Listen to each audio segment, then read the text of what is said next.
ఇది వెరైటీ తప్పితే కాంట్రవర్సీ కాదు.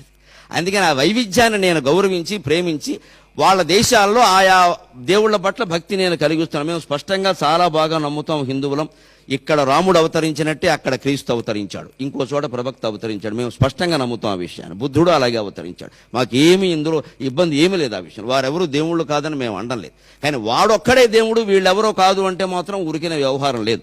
చిట్ట చివరిగా ఒక్క మాట, సకనముహ ఇందవ ప్రకృతి, సకనముహ ఇందవ ప్రకృతి, శౌర్యము చాలియు శౌర్యము కల్గియు అల్పబుద్ధులన్ సకనముగా భరించితిమి.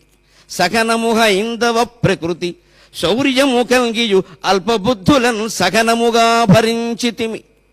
అల్పబుద్ధులన్ సకనముగా భరించితిమి. సర్వమెరింగిన వారమౌట. హిందువు అనేవాడు సర్వజ్ఞుడు.